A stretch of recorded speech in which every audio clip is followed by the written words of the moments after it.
47 tanker trucks, 11 support vehicles, 3 armed escorts, moving south through a corridor that Russian logisticians believed was invisible. They were wrong about everything. The convoy had been rolling for 6 hours before the first Ukrainian reconnaissance drone acquired its thermal signature. Not a combat drone, not an FPV killer. A patient observer, cruising at an altitude where its engine noise dissolved into wind. The operators watching the feed had been awake for 18 hours. They didn't celebrate the acquisition. They started counting. 47 tankers, each carrying between 20,000 and 25,000 liters of diesel fuel. Collectively, enough to move a Russian armored brigade roughly 400 kilometers. Enough to sustain a planned offensive for 72 hours of continuous operations. Enough to matter enormously to whatever Russian commander was expecting this convoy to arrive. The Ukrainians didn't strike it, not then. I'm your host at ConflictEast, where we analyze the battles that change wars. Today, we're breaking down one of the most tactically sophisticated supply interdiction operations of this conflict. A deliberate, calculated decision to let the enemy feel safe, to let him cluster, to let him relax, and then take everything away from him in under 4 minutes. Because patience in modern warfare is not passive. Patience is the weapon you reach for when every other weapon would give you half a result. The Ukrainian operators watching that fuel convoy understood something that took military science centuries to articulate. An ambush at operational scale requires you to resist the instinct to strike. You wait, you watch, you let the target seal its own fate. What happened next destroyed not just a convoy. It destroyed the shape of a planned Russian offensive before that offensive ever had a chance to begin. Let's break it down. To understand this operation, you need the strategic context. Russian forces had been grinding through an offensive push in the eastern Donetsk direction, pressuring Ukrainian defensive lines across a broad front. That kind of sustained armored pressure has one absolute dependency: fuel. AT-72B3 tank burns between 400 and 500 liters of diesel per 100 kilometers of cross-country movement. An entire armored brigade running a 72-hour offensive exhausts pre-positioned stocks within days. Russian military logistics, partially rebuilt after the catastrophic supply failures of the early invasion, had settled into a pattern. Large consolidated convoys moving through designated corridors during low visibility periods. The logic was sound on paper. Larger convoys moved faster per unit of administrative effort. Nighttime movement reduced aerial observation. Pre-designated corridors had been assessed for Ukrainian strike range coverage. The Russian logisticians had done their homework, or thought they had. What they hadn't accounted for was how much Ukrainian ISR had changed. Intelligence, surveillance, and reconnaissance now operated in layered echelons. Satellite passes provided strategic tracking, medium-altitude UAVs provided persistent theater surveillance, and small commercial derivative drones operated low, providing terminal-phase targeting solutions. These echelons shared data through a digital coordination architecture that let a target acquired at one level be handed off seamlessly to strike assets at another. The fuel convoy fell into all 3 layers simultaneously. Satellite imagery analysis had flagged the depot where the convoy originated. Ukrainian analysts had tracked its activity pattern over multiple weeks, correlating convoy departures with subsequent Russian operational activity on specific front sectors. The intelligence picture wasn't perfect. It rarely is. But it was enough to generate a probability assessment. A major convoy departure from this depot in the next 72-hour window meant a 70 to 80% likelihood of a Russian offensive push within 96 hours of fuel delivery. Which weapon was deadliest in supply interdiction operations? A. HIMARS precision rockets. B. Heavy artillery barrages. C. Drone-guided strikes? Drop your answer in the comments. We'll discuss the tactical trade-offs. Ukrainian commanders at the operational level made a decision that required genuine discipline. When satellite imagery confirmed the convoy's departure, the immediate tactical impulse would have been to vector strike assets and hit it early. Ukrainian long-range fires could reach the convoy during the first 2 hours of movement. The range was within parameters. The targeting data was adequate. The order came back: do not strike. Track and wait. The reasoning was layered. Striking early, in open ground, during dispersed movement, would destroy fuel, yes. But dispersed tankers hit by missile strikes in open terrain don't produce the cascading secondary explosions that make a strike truly decisive. Some vehicles would be destroyed. Others would scatter. Some fuel would be lost. The Russian logisticians would reorganize, call for replacements, and the convoy's destruction would delay the offensive by perhaps 24 to 48 hours. That wasn't good enough. The Ukrainian fire control teams needed the convoy to cluster. They needed the tankers to reach a chokepoint, somewhere the terrain made dispersal physically impossible. and consolidate. At that moment, the convoy would stop being a distributed target requiring multiple precision munitions and become a single dense target where one well-timed volley could cause cascading destruction through secondary fires and sympathetic detonations. The Ukrainians needed to find that choke point. The terrain analysis team had been working the problem for 3 hours when they identified the right geography. On the convoy's projected route southward, the road passed through a section where agricultural drainage infrastructure on both sides created a natural funnel. The road itself narrowed to roughly 8 meters at this point, running along an elevated embankment. Vehicles couldn't easily leave the road surface. More critically, a cluster of agricultural storage buildings on the eastern side of this choke point created exactly the kind of infrastructure a convoy commander would use for a temporary halt. A place to stop, consolidate, refuel escort vehicles, and rest drivers who'd been pushing for hours. The intelligence assessment was that the convoy commander would call a halt here. The fuel trucks would cluster tightly. Drivers would dismount. Escort vehicles would pull to the periphery in a loose security posture. For approximately 20 to 40 minutes, every tanker in the convoy would be within a 300-meter radius. The fire mission was pre-registered. Drone operators were assigned observation and battle damage assessment roles. HIMARS crews received target coordinates and were placed on 30-minute standby. Strike authorization was delegated to the tactical level. The moment a drone confirmed convoy clustering at the choke point, the strike could launch without additional headquarters approval. Then came the waiting. Stay with me. What happens in the next 18 minutes destroys the fuel supply for an entire Russian offensive. The observation drone maintained station overhead, its thermal feed showing the convoy's slow southward progress. The convoy commander was running behind schedule. Not unusual for Russian logistics operations where coordination between supply units and route clearance elements was chronically imperfect. The delay actually worked in Ukraine's favor. Additional vehicles joined the convoy at an intermediate waypoint. 3 more tankers and what appeared to be a maintenance vehicle carrying spare parts for the escort armor. The target grew.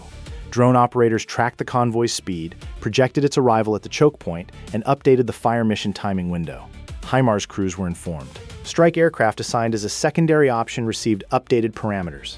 Everyone waited. Inside the drone operations cell, the atmosphere was controlled but taut. The lead operator had logged 2 confirmed kills in the previous month, both FPV strikes on individual vehicles. This was categorically different.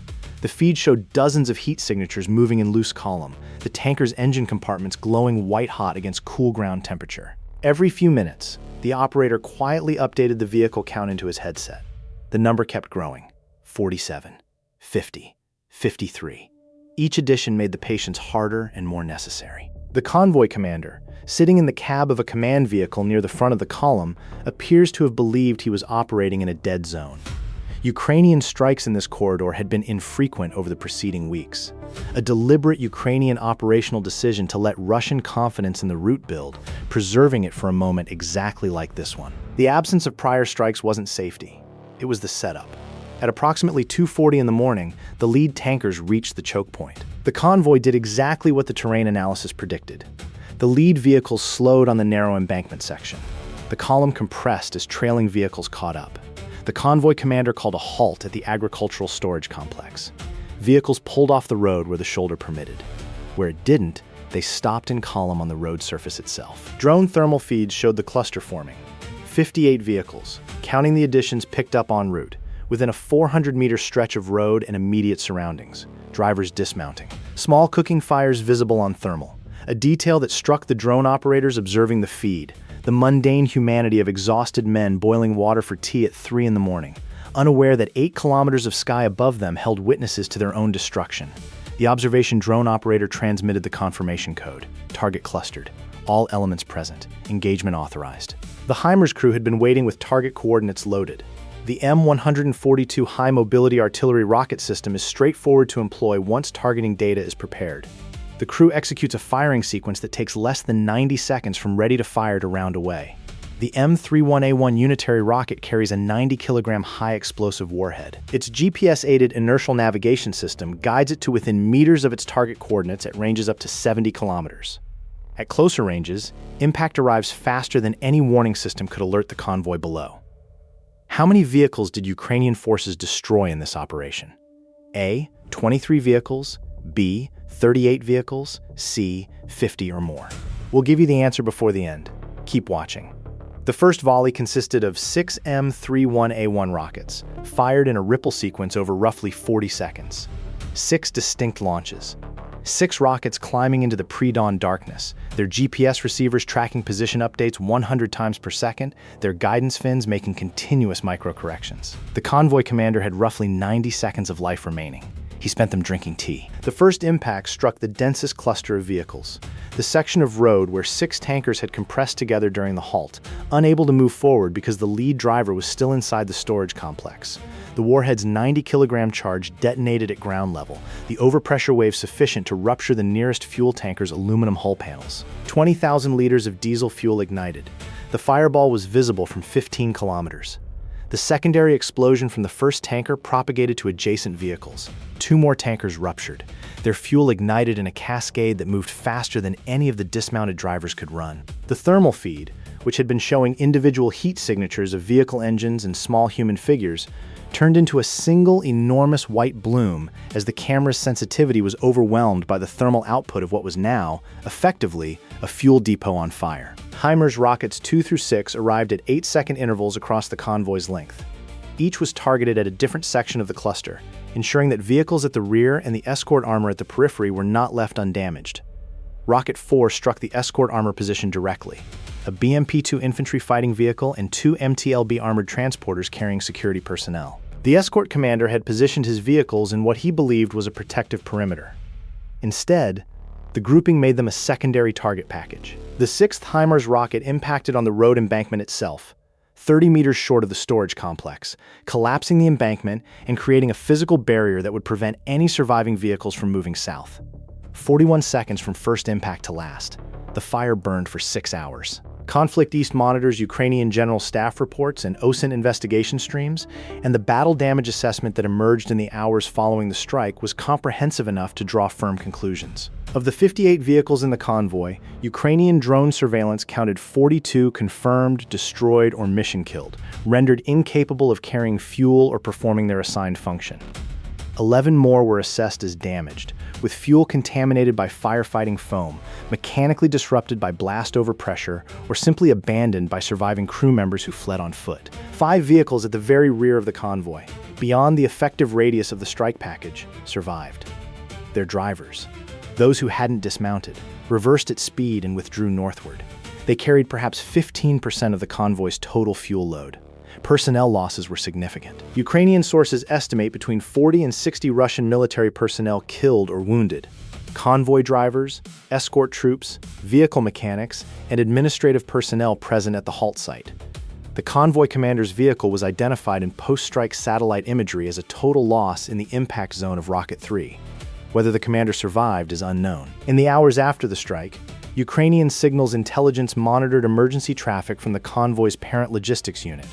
The transmissions were fragmented, a hallmark of command shock, where the organizational structure for coherent reporting collapses under sudden catastrophic loss. Individual drivers who had survived by being inside the storage complex at the moment of impact were attempting to report in on personal radios. The unit's dispatcher, receiving these calls one by one, was assembling a picture of the disaster in real time. The full scope of what had been lost took hours to communicate up the chain of command. Hours that the Russian offensive planning staff spent still believing their fuel was on the way. The dollar value of the destroyed fuel alone, at Russian military contract rates for diesel, represented roughly $5 to $6 million. The vehicles, tankers, escort armor, support equipment, added perhaps another $8 to $12 million. The M31A1 rockets that achieved this cost approximately $100,000 each. 6 rockets, $600,000 in munitions, against a target valued at $12 to $18 million before accounting for the operational impact. The return on investment is not subtle. If you think tactics and precision win modern wars more than mass and attrition, type ConflictEast in the comments. We're building a community of people who actually understand how warfare works in the 21st century. The operational impact, the effect on the Russian offensive the convoy was supposed to sustain, was where the real cost became visible. Ukrainian intelligence, monitoring Russian communications in the hours following the strike, intercepted fragments of coordination traffic that painted a picture of cascading command dysfunction. The armored brigade positioned to execute the offensive push received confirmation of the convoy's destruction at approximately 6:30 in the morning. The brigade's fuel reserves, already drawn down from previous operations, were sufficient for limited defensive operations, but not the offensive push that had been planned. The offensive's timing window, tied to a specific weather forecast that offered reduced Ukrainian aerial reconnaissance capability, was closing. The next similar weather window was assessed to be 5 to 7 days away. The Russian formation commander contacted his logistical support chain requesting emergency fuel resupply.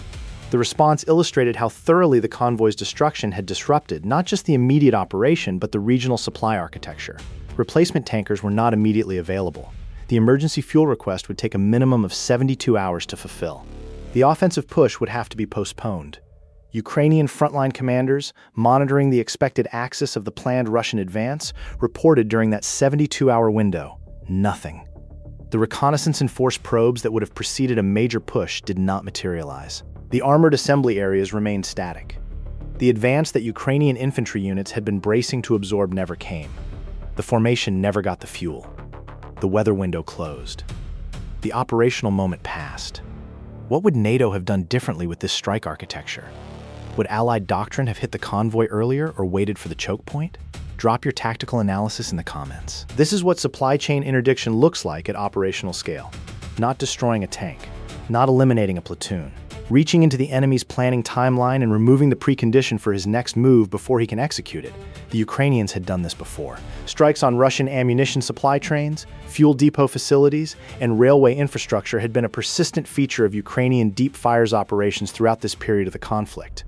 But this particular operation illustrated several refinements that made it more effective than typical supply interdiction strikes. The deliberate delay, the decision to track and wait rather than strike early, was the critical choice. Ukrainian fire control doctrine had evolved to understand that destroying a dispersed moving convoy at the cost of 3 to 4 HIMARS rockets produced a fraction of the operational effect of destroying a clustered stationary convoy with 6 rockets at a choke point. The mathematics of secondary explosions, sympathetic detonations between adjacent fuel vehicles, the cascading fire that multiplied the kinetic effect of the strike munitions, all of this required patience, required discipline. Required operators who could watch a target they could have hit for 6 hours and choose not to hit it yet. The intelligence architecture was equally significant. The 3-tier ISR system, satellite, medium altitude UAV, low altitude observer, ensured continuous custody of the convoy from departure to destruction. At no point during the 6-hour tracking window did the convoy leave Ukrainian observation. This wasn't accidental. Ukrainian investment in persistent surveillance capability, supported by partner nation intelligence sharing and commercial satellite access, had produced an ISR network that Russian convoy planners had not fully modeled in their vulnerability assessments. The route the convoy commander believed was safe had been identified as a high-priority interdiction corridor by Ukrainian operational planners weeks before the convoy departed. The agricultural choke point had been surveyed, its coordinates registered, its characteristics analyzed. The wait wasn't improvisation. The wait was a plan. There's something worth saying here, and ConflictEast doesn't shy away from it. The men who died in that convoy were, for the most part, not frontline soldiers. They were truck drivers, military contractors, support personnel. Some were likely conscripted with little choice in the matter. Their deaths were a direct consequence of a war of aggression that Russia chose to begin and has continued to prosecute despite its catastrophic costs. The fuel they were carrying was intended to power offensive operations against Ukrainian territory and Ukrainian people. The ambush was the right choice. The patience was the right choice. But the reason those choices had to be made at all lies entirely with the aggression that created the requirement for them. Ukraine doesn't just use weapons. Ukraine invents new ways to fight. And in this operation, the innovation wasn't a new platform or a new munition. It was a new discipline. The willingness to let the enemy feel safe long enough to make the strike decisive. The drone operators who maintained station overhead for 6 hours, watching and waiting, performed work that was unglamorous in the moment and decisive in the result. Modern warfare's most important skill is sometimes not the ability to destroy a target. It's the ability to resist destroying a target until the moment is exactly right. The choke point is quiet now. Satellite imagery from the days following the strike showed the area still marked by the burned outlines of 42 destroyed vehicles, a kilometer-long scar of scorched earth and fused asphalt. Recovery teams eventually arrived to remove the wrecks. It took days. The collapsed embankment section required engineering work to restore. In that time, no fuel moved south on that route. Real tactics, real consequences. ConflictEast. Now let's answer the tactical quiz from earlier in the video. How many vehicles did Ukraine destroy in this operation? The answer is C, 50 or more vehicles affected, with 42 confirmed, destroyed, or mission killed, and 11 more assessed as damaged. If you guessed B, 38, you were close. That figure appears in some early Ukrainian General Staff reports and reflects the initial battle damage assessment before comprehensive drone survey of the entire strike area was completed. The full accounting took approximately 18 hours of overhead observation to confirm. The number matters for operational reasons, not statistical pride. The 42 destroyed vehicles representing 85% of the convoy's fuel capacity triggered the decision to postpone the offensive. Had the strike destroyed only 60 to 70% of the convoy's capacity, the likely result of an early strike on dispersed moving vehicles, the Russian formation might have been able to consolidate remaining fuel, prioritize critical systems, and execute a reduced but still operationally meaningful push. The difference between 70% destruction and 85% destruction was the difference between a setback and an operational halt. Patience bought that margin. 3 questions this operation forces every serious analyst to consider. Was waiting the right tactical choice? The 6-hour tracking window carried real risk. Russian air defense systems in the area, had they detected the observation drone, might have forced the operation to abort. The convoy might have deviated from its projected route, bypassing the choke point entirely. The halt at the agricultural complex might not have materialized. Some convoy commanders pushed through fatigue stops to maintain schedule. The patience cost something in terms of risk exposure. The question is whether the operational dividend justified that exposure. Could Russian logistical planning have prevented this? This is the more uncomfortable question for Russian military analysts. The convoy's vulnerability was not primarily a function of Ukrainian capability. It was a function of Russian route planning that reused a corridor that should have been assessed as compromised, convoy clustering behavior that created the high-density target the ambush required, and a predictable halt pattern that Ukrainian intelligence had modeled accurately. Russian logistical doctrine, if it absorbed the lessons of this strike, would need to change corridor rotation frequency, reduce convoy density, prohibit extended halts, and increase electronic surveillance of overhead airspace during convoy movements. Whether those lessons were absorbed is a question the next major Russian convoy operation will answer. What would you have done differently? If you were the Ukrainian operational commander who had tracking custody of this convoy, and you knew the choke point was 90 minutes ahead, but you also knew that a Russian air defense radar had just come online 15 kilometers east of the route, would you have waited? Or would you have taken the shot early, accepting reduced destruction in exchange for reduced risk? That's not a rhetorical question. That's the actual calculus these commanders face. Drop your answer in the comments. Subscribe to ConflictEast, because we break down the battles that textbooks will study for decades, the strikes that don't make the headline news cycle, the tactical decisions made at 3 in the morning by exhausted operators watching thermal feeds and holding their fire, the operational level logic that connects a convoy destroyed in the pre-dawn darkness to an offensive that never happened. The convoy route is quiet now. The wrecks have been cleared, but the fuel never arrived. The offensive never launched. The Ukrainian positions that Russian armor was meant to strike are still standing. That is what patience as a weapon looks like. And somewhere, a Russian formation commander is still waiting for fuel that isn't coming. Stay vigilant.